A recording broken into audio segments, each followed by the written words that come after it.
नमस्कार, मी कविता. स्वागत आहे तुमचं सगळ्यांचं माझ्या यूट्यूब चॅनलमध्ये. आज आपण ना मागच्या गळ्यानुसार आपल्याला जेवढा पण डीप असेल त्याच्यानुसार आपल्याला ही गळारुंदी किती घ्यायची आणि शोल्डर किती घ्यायचं ते आपण आज एकदम सविस्तर बघणार आहोत. तर त्याआधी तुम्ही अजून माझ्या चॅनलला सबस्क्राईब नसेल केलं तर चॅनलला सबस्क्राईब करून घ्या. तर आता इथं आपल्याला समजण्यासाठी मी इथं 15चं शोल्डर घेते आहे. शोल्डर आपलं 12, 13, 14, 15, 16 जितकं बी असेल ना त्याचा आपल्याला फॉर्म्युला हाच वापरायचा आहे. शोल्डर कितीही असो, मी फक्त एक आपल्याला समजण्यासाठी मी इथं 15चं शोल्डर घेतलं आहे. तर इथं आपल्याला हे बघा, ही जी फोल्डेड बाजू आहे, हे बघा घडी घातलेली बाजू आहे, त्या घडी घातलेल्या बाजूपासून इथपर्यंत आपल्याला शोल्डर मोजायचं आहे. आता आपलं शोल्डर आहे 15, तिथं आपल्या 15चा हाफ घ्यायचा आहे. 15चा अर्ध किती येतं? 7.5. आता इथं 14चं जर शोल्डर असतं तर तुम्ही इथं 7वर मार्किंग केली असते. 15चं शोल्डर आहे तर 15चा अर्ध आपण 7.5वर एक मार्किंग केली. आता गळारुंदी कशी टाकायची तर बघा, हे टेप ह्या प्रकारे आपल्याला करायचं आहे आणि इथे एक मार्किंग करायची आहे. जितका अर्ध येईल ना आपला टेप फोल्ड होईल ना तिथे एक मार्किंग करायची आहे आणि त्या मार्किंगपासून गळ्याकडे आपल्याला अर्धा इंच एक मार्किंग करायची आहे ह्या प्रकारे. मग ती आपल्याला गळारुंदी आपल्याला भेटून जाते. हे बघा, इथं 3.25 आपली ही गळारुंदी आली आहे आणि तिथून आपल्याला हे बघा अशी स्ट्रेट लाईन आखून घ्यायची आहे.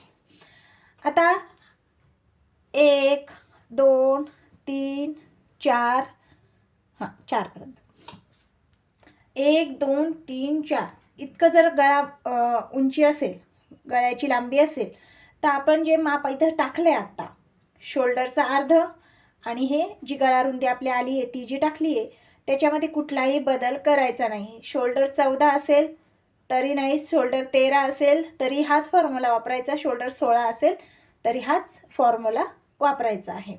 फक्त आपल्या जेव्हा बोटनेक असेल त्यावेळेस आपल्याला हे चेंजेस करावे लागतात वेगळे. इथं बोटनेकचा विषय नाही. जरी गळा 4चा असला तरी हा गळा छोट्या गळ्यामध्ये शॉर्ट नेकमध्ये मोजला जाईल, बोटनेकमध्ये नाही मोजल्या जाणार. तर ठीक आहे. त्यानंतर जेव्हा गळा आपला 5चा होतो, 5, 6 आणि 7 जेव्हा गळा असतो ना त्यावेळेस आपल्याला गळा मोजताना, आता आपण 4 जेव्हा होता ना तोपर्यंत आपण असा सरळ टेप ठेवून गळा मोजला आहे. जेव्हा आपल्याला गळा थोडासा डीप होत जातो ना तेव्हा आपल्याला गळा ह्या प्रकारे तिरपा मोजायचा आहे. तर जेव्हा गळा 5, 6 आणि 7 इतका होतो ना तर त्यावेळेस आपल्याला गळा हा तिरपा मोजायचा आहे आणि आपल्याला इकडून अर्धा इंच कमी करायचा आहे. हे बघा, ह्या शोल्डरमधून आपल्याला अर्धा इंच कमी करायचं आहे आणि गळ्याच्या ठिकाणी 1/2 इंच म्हणजे एकदम अर्ध्याचा अर्ध आपल्याला इथं कमी करायचं आहे. आता पहिले आपण हे गळे आखून घेऊया. हा गळा असा येणार, हा असा येणार, हा असा आणि हा असा. हा झाला 4 पर्यंत गळा.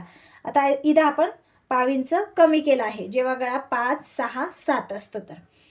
पण मग इकडची खाली गळारुंदी आपल्याला कमी करायची आहे का? नाही, खालची गळारुंदी आपल्याला तेवढीच ठेवायची आहे. तर आता हा गळा कसा जाणार?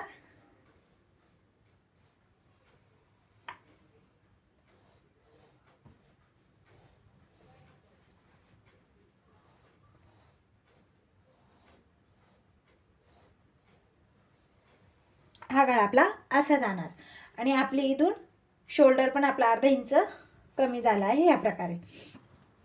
त्यानंतर गळा जेव्हा आपला 5, 6, 7, 8 आणि 9 येतो, आता आपण इथं 3च हे केले. जेव्हा गळा 8चा आणि 9चा येतो त्यावेळेस देखील आपल्याला इथून अर्धा इंच कमी करायचा आहे आणि गळ्याच्या ठिकाणी आपल्याला 1/2 इंच कमी करायचं आहे. आणि हे बघा, आपलं शोल्डर पण कमी कमी होत जाणार आहे. बघा, हे अंतर आपलं कमी होत गेलं आहे. आता इथं पण आपल्याला गळारुंदी कमी नाही करायची आहे. खालची जी गळारुंदी आहे ती आपल्याला तेवढीच ठेवायची आहे. आता ही लाईन आपली अशी येणार, हे बघा, ह्या प्रकारे आपली ही लाईन अशी तिरपी येणार. इकडं आपलं कमी होत जाणार आणि इकडे जेवढं आहे तेवढंच राहणार आणि शोल्डर पण आपलं कमी होत जाणार. इकडून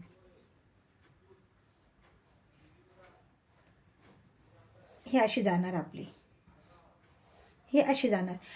तर सांगायचं हे आहे की जेवढा आपला जसं गळा आपला मोठा होत जाईल तसं आपल्याला इथून शोल्डर गळा पाव इंचानी कमी करायचा आहे आणि शोल्डर आपल्याला अर्ध्या इंचानी कमी करायचा आहे.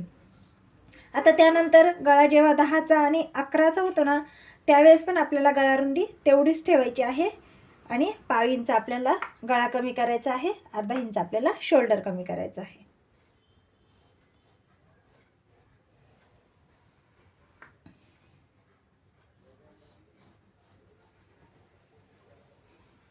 ह्या प्रकारे आपल्याला हा गळाचा शेप यायला लागतो आणि शोल्डर पण आपल्याला इथून आपलं शोल्डर हे कमी होत जातं.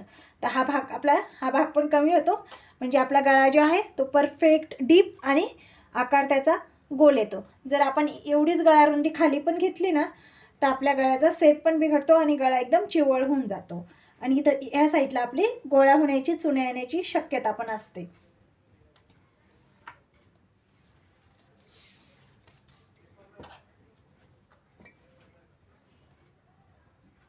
तर आता बघा इथं आपली गळा रुंदी कमी करत करत आपली शोल्डर कमी करत करत आपलं इथं हे बघ 3.25 आपलं शोल्डर उरलं आहे. आता इकडं आपलं जाणार पाव इंच आणि इकडं पाव इंच शिवून जाणार. तर बराबर आपलं 1 तर 2.5 किंवा 2.25 आपलं हे शोल्डर येणार आहे. तर आशा करते की तुम्हाला आजचा व्हिडिओ आवडला असेल. व्हिडिओ आवडला असेल तर व्हिडिओ लाईक करा. अजून चॅनलला सबस्क्राईब नसेल केलं तर चॅनलला सबस्क्राईब करून घ्या आणि व्हिडिओ पूर्ण बघितल्याबद्दल खूप खूप धन्यवाद.